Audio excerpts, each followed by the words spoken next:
Então vamos falar sobre a metapsicologia psicanalítica de Freud. Né? Freud Abraham ajudou também muito, Ferenczi também, Melanie Klein, Winnicott ajudaram muito na construção da metapsicologia. Mas, classicamente, segundo Freud, basicamente, a metapsicologia é a teoria psicanalítica a respeito da mente humana, como é que a mente humana se estrutura, né? E para eu poder compreender isso, eu tenho que ter 4 pontos de vista que precisam ser avaliados quando eu vou me arvorar de querer descrever um fenômeno psíquico, né? Então eu preciso considerar os aspectos da topografia do fenômeno, da economia envolvida na produção do fenômeno, da dinâmica produzida na consecução do fenômeno, né? E do ponto de vista genético, a origem, como que esse fenômeno se formou até ele se tornar tal como ele o é, né? Digamos assim. Então, resumindo, nós temos os famosos pontos de vista econômico, dinâmico, topográfico e genético da metapsicologia, que precisam ser conhecidos e descritos para que eu possa definir um evento psíquico qualquer, seja um transtorno mental, uma doença mental, né, uma síndrome, um problema qualquer, né? Vamos dando exemplos para a gente ir compreendendo melhor. Então, por exemplo, eu quero falar sobre esquizofrenia, tá? Então eu preciso situar o fenômeno dos sintomas esquizofrênicos de um ponto de vista topográfico, econômico, dinâmico e genético, né, para que eu possa falar sobre a esquizofrenia. Então, do ponto de vista genético, por exemplo, o que me vem várias informações, o conhecimento metapsicológico ele é enciclopédico, né, muita coisa, né? São muitas informações que ajudam o profissional de saúde mental e quem está interessado em conhecer-se emocionalmente a entender melhor o que está realmente acontecendo na sua cabeça. Então, na esquizofrenia, por exemplo, a primeira coisa que vem na cabeça é o grau de regressão social. A esquizofrenia hebefrênica era chamada de demência precoce. O esquizofrênico, ele paranoide, né, ele se sente perseguido, né, por figuras que não existem. Pessoas atribuem, né, a pessoas inocentes, né, digamos assim, a capacidade de destruição que elas não têm, né? Então cria, né, um problema onde não tem, e isso leva a um afastamento, um ataque, né, ao relacionamento interpessoal e a um afastamento do sujeito da sociedade. Do indivíduo se afasta da sociedade numa situação bastante regredida. Então a psicanálise, por exemplo, para falar da esquizofrenia hebefrênica, por exemplo, é um alto grau de regressão. Segundo os estudos, né, psicanalíticos, essa regressão chega ao ponto das primeiras fases do desenvolvimento da libido, né, fase oral sádica,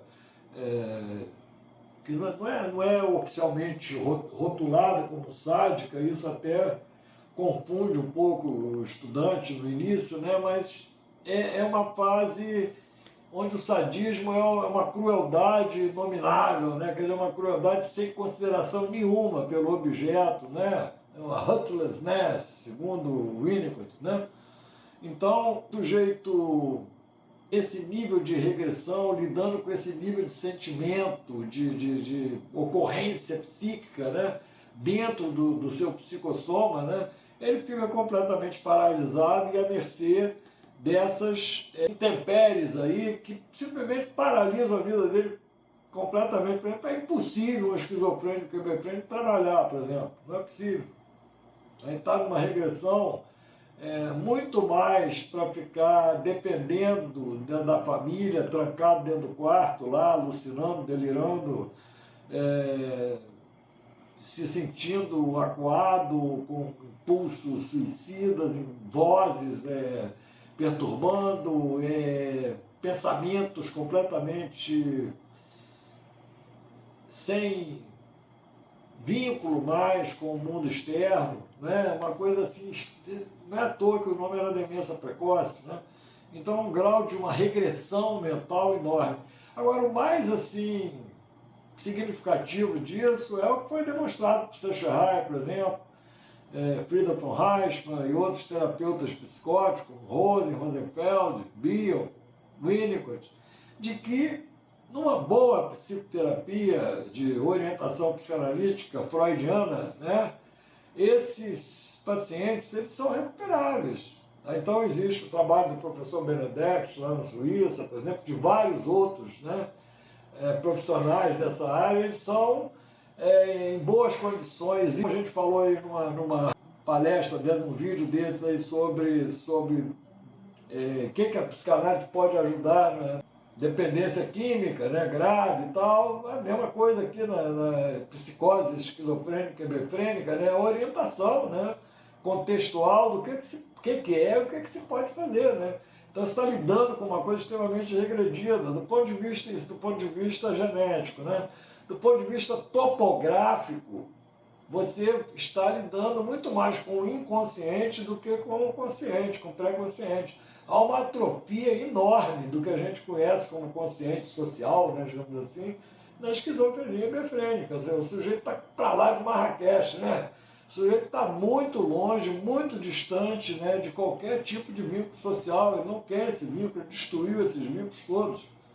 Ele está, realmente, a proposta dele é não fazer o jogo que todo mundo faz, né, digamos assim, que a maioria do povo faz, que a maioria da população faz, né, que é ficar nesse formação de grupos aí, tentar trabalhar, tentar, né, se melhorar de vida, tentar sobreviver, né. Então, o esquizofrênico befrênico, por exemplo, ele, por causa do grau de regressão dele, e que a metapsicologia explica, né, já usei o ponto de vista genético para mostrar o grau de regressão. Agora, estou começando a falar do ponto de vista topográfico, que nós estamos falando muito mais de inconsciente, de id, do que de ego e de superego, né? Então, o ego está muito... Falando, então, do ponto de vista topográfico, então vem as instâncias psíquicas, id, ego e superego. Então é um sujeito muito mais id do que ego, né, porque o ego dele está totalmente atrofiado, e não há interesse nos fundamentos da existência do ego e do desenvolvimento do ego. Ele para esse tipo de desenvolvimento, ele não tem interesse em trabalhar, ele não tem interesse em se socializar, ele não tem interesse em ter amigos, ele não tem interesse em ter relacionamentos psicossexuais, né? Então ele está em si mesmado mesmo no autismo, né? Muito parecido com o autismo, a esquizofrenia befrênica chega num grau de regressão muito parecido com o do autismo, né? Então só dá aquele mundo ali do sujeito com o seu corpo ali, com as representações das suas funções corporais, como o autista é mestre. Nisso o esquizofrênico e befrênico volta, né, a ficar numa posição autística muito forte, né? E o ponto de vista topográfico, então, mostra esse predomínio do id sobre o ego e o superego. Olha só, o superego, ele é forte. O superego é forte na esquizofrenia befrênica. Outra coisa topográfico, dinâmico, econômica, genética, que a gente precisa saber, que está nos 3 ensaios, né, é que o negativo da psicose é a perversão, tá? E se tiver uma perversão que possa ser o negativo da esquizofrenia befrênica, é a perversão do caráter, né? É o psicopata, né? A psicopatia é que seria, né, o negativo do que o esquizofrênico befrênico está lidando. Então ele está ali reprimindo, né, digamos assim, coisas lá da fase oral, de sucção, da fase oral canibalesca inicial ali. Quer dizer, um troço brabo, uma violência muito grande, é devorar ou ser devorado, é matar ou morrer, né? E o sujeito, para não entrar nesse jogo, não virar um psicopata, ele faz uma esquizofrenia befrênica que fica trancada dentro do quarto. Trancada dentro do quarto. Então é isso que a psicanálise tem para trazer, né? Do ponto de vista econômico, dinâmico, Eu vou falar muito mais sobre isso, porque, como vocês viram, já estamos aqui, se continuar falando, ele não vai falar 10 minutos, nem 15, nós vamos falar 10 horas, 10 dias, 10 semanas, 10 anos sobre isso, que é muita coisa para falar sobre isso. Mas, de qualquer maneira, está aí a metapsicologia aplicando aí para entender a esquizofrenia bifrênica. Rapidamente aí, já que nós falamos 10, vamos falar 15 então, minutos, né? Então mais alguns minutos para a gente falar sobre o restante aí da importância da metapsicologia. Então, esse ponto de vista genético também, ele fala num grau maior ou menor de fusão opcional, se a coisa é perversa, se a coisa é psicótica, se a coisa é neurótica. O grau de fusão opcional vai aumentando da perversão para a psicose, para a neurose e para a normalidade. Então, quanto mais sadia é uma pessoa, uma personalidade, mais essa pessoa está com a sua fusão opcional funcionando, né? Fusão opcional é neutralização da opção de morte, é não deixar a opção de morte agir a sua. Para ter uma ideia, assim, o mais desfundido, né, pulsionalmente, é o psicopata, né, o perverso de caráter, em que a pulsão de morte domina completamente a vida dele e faz com que ele seja um escravo desses movimentos da pulsão de morte. Né? Tudo que ele faz é em função da pulsão de morte dele, e não daquilo que está aparentemente dizendo que vai fazer. Né? Então, agora, o esquizofrênico consegue conter isso, mas às custas da perda da sua cognição. E lembrando que é interessante colocar isso, porque essa cognição é preservada na maioria dos psicopatas. Isso engana muito os leigos da psicanálise de Freud, aqueles que não conhecem a psicanálise de Freud, ficam caindo nessa esparrela aí de psicopata aí dirigindo os trabalhos, quando na verdade não tem a menor condição para isso. Por quê? Porque, ao contrário do esquizofrênico e bifrênico, que é colocado lá na rabada da turma, né? E quando não está, ele já é o segundo passo aí da evolução, né? E é um passo fundamental, porque ele é radicalmente rejeitador, o ego dele é radicalmente distônico em relação à opção de morte investida na mãe, investida nos outros objetos, ou utilizada para criar objetos complacentes, se envolver em situações de dependência, né? Com punições justas sobre crimes cometidos. Né? Então, o esquizofrênico e bifrênico, com a maluquice dele, entre aspas, ele evita de ficar dependente, né? Evita de ficar dependente de crimes cometidos com justa cadeia para eles, né? Coisa que o outro não consegue fazer. O psicopata não consegue fazer isso, ele faz o contrário. Ele cria toda hora dependências de crimes que ele cometeu e que justamente ele deveria ficar numa prisão perpétua, ou como a maioria fica. Países que têm uma justiça forte, né, como os Estados Unidos, por exemplo, até pena de morte tem em alguns outros estados, né? Exatamente tentando coibir essa força que essa liberdade da opção de morte traz para o psicopata.